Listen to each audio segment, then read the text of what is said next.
Know thyself.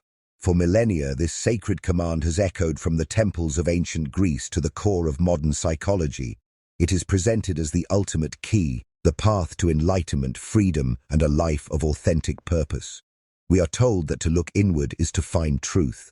But what if this noble quest, this siren's call to the depths of your own mind, is not a path to liberation, but a labyrinth with no exit?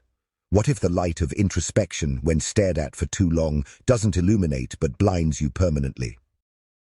This is the dangerous truth that the great pioneer of the soul, Carl Jung, discovered not in his textbooks, but in the terrifying crucible of his own inner world. He learned that the journey into the self, if pursued with obsessive fervor, can lead not to wholeness, but to a sophisticated form of madness. It can transform the seeker into a prisoner. This is a warning about the breaking point, the thin, treacherous line between healthy self-discovery and a destructive obsession with the self, an abyss from which many never return. There is a point where the exploration of your inner world stops being a map for living and becomes the only world you know. A point where understanding yourself becomes an excuse for not participating in life. Jung saw this treacherous landscape firsthand. He realized that the human psyche is not a placid inner garden waiting to be cultivated, but a wild, untamable force of nature. It is a living ocean, and in its depths, it holds the power not only to enlighten the ego, but to utterly consume it. In his legendary chronicle of this journey, The Red Book, Jung doesn't paint a romantic picture of self-discovery. He presents it as a battle for his own sanity, a confrontation with the raw archetypal energies that surge from the unconscious. He warns us that this inner realm is not a library of wisdom, but a chaotis, sea wilderness, and to enter it without an anchor to reality is to risk being lost forever. The danger begins when the thirst for self-knowledge becomes insatiable.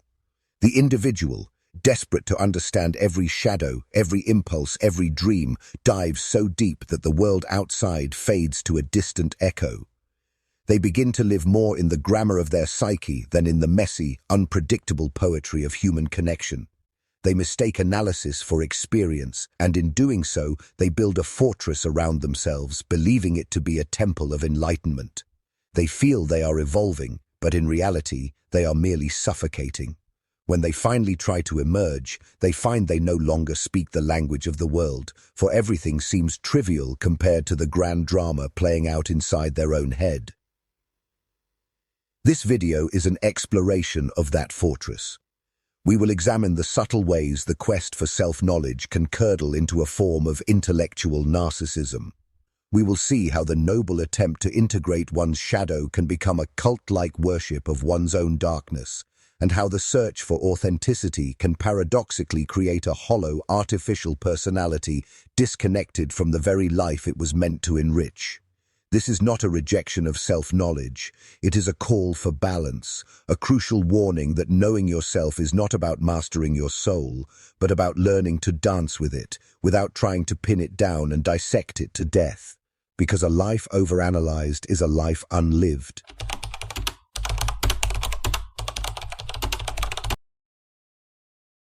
The first and most seductive trap on this inward journey is what Jung termed ego inflation. This isn't the common vanity you see on social media. It is a far more profound and dangerous psychological state. It occurs when the ego, after making contact with the vast archetypal symbols of the unconscious, mistakes itself for them. The individual stops being a humble student of their own psyche and begins to believe they are a conduit for universal truth.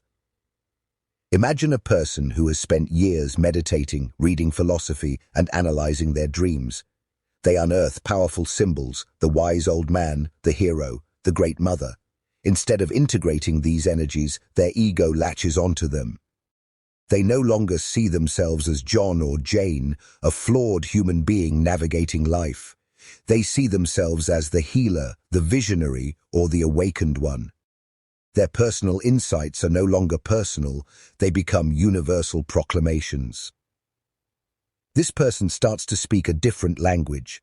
They use psychological jargon to diagnose their friends, to explain global events, to elevate themselves above the unconscious masses. They haven't actually healed their wounds, they've simply covered them with a glamorous intellectual bandage. They have been seduced by the grandeur of their own inner world, and the ego, hungry for significance, has declared itself king. For Jung, this state is a spiritual counterfeit. The inflated ego constructs a persona of wisdom and depth, but beneath this facade lies a fragile, insecure self, terrified of being ordinary. Inflation is not a sign of strength, it is a desperate compensation for inner emptiness. The person hasn't become more conscious. They have simply traded one illusion for another, more sophisticated one. They no longer live from a place of genuine feeling. They perform from a simas, crypt of enlightenment. And the more they perform, the further they drift from the authentic, humble soul they originally sought to find. This is the first great danger, when the map of the psyche becomes more real than the territory of life itself.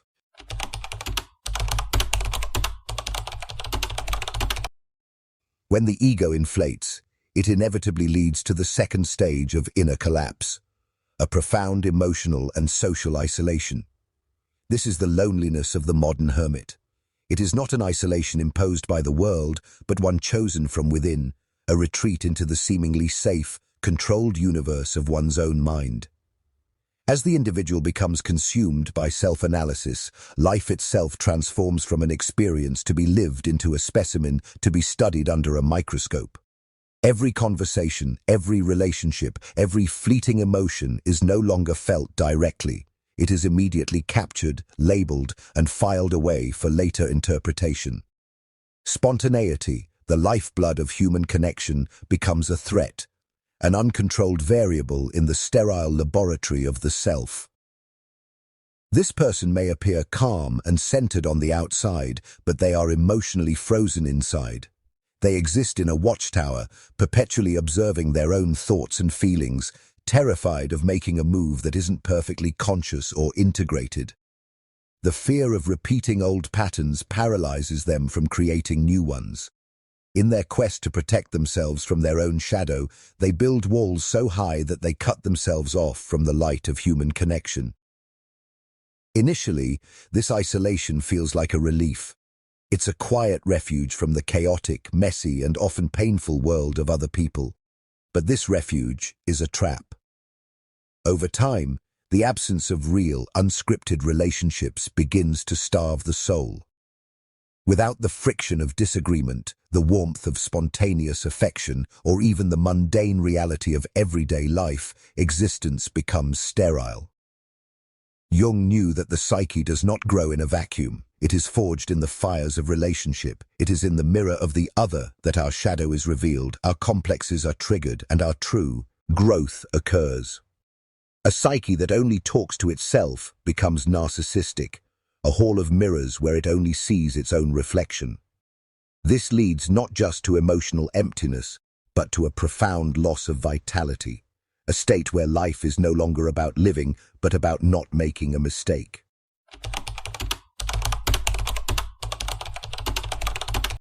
The final and most insidious stage of this journey inward is the paralysis of hyper-reflection. Here, the tool of self-analysis becomes a weapon turned against the self. The individual becomes an eternal observer of their own mind, trapped in a state of endless deliberation, unable to act. People caught in this state do not live. They perpetually prepare to live. Every impulse is dissected until it withers and dies. Every decision, no matter how small, becomes a monumental task requiring an exhaustive analysis of every possible motive and outcome. They are like a chess player who spends so much time calculating every future move that their clock runs out before they ever touch a piece. The desire to be perfectly authentic becomes the very thing that prevents any authentic action. Life becomes a minefield of self-doubt. Is this feeling real, or is it just my trauma response? Am I doing this because my true self wants it, or is it my ego seeking validation? Is this love, or just a projection? In this labyrinth of questions, the direct, raw experience of life is lost. They feel a creative spark, but analyze it away. They feel a surge of joy, but question its origin. They stand before the river of life, endlessly measuring its temperature and currents, but never dare to jump in. Jung understood that consciousness without action becomes a prison. Thought begins to feed on itself, creating a closed loop of analysis that generates more analysis. It's a brightly lit room with no doors or windows. This state is the ultimate paradox. The search for clarity leads to a state of complete confusion. The search for freedom results in total paralysis. The consequence is a tragic loss of trust in oneself. The person no longer trusts their instincts, their emotions, or their desires. They have become a stranger to their own vitality, a bureaucrat of a soul that was meant to be wild.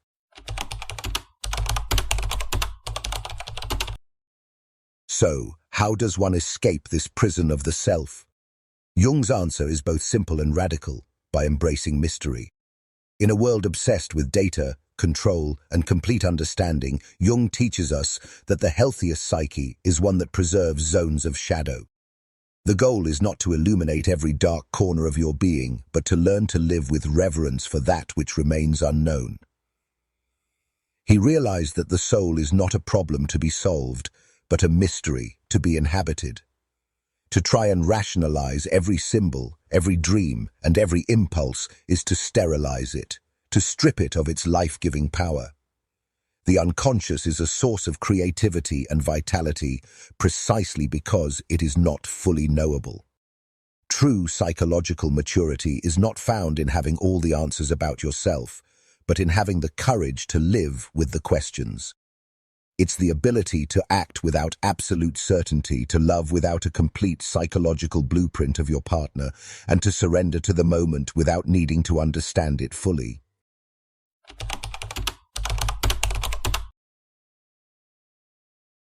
In the end, Carl Jung's long journey into the psyche led him to a powerful conclusion.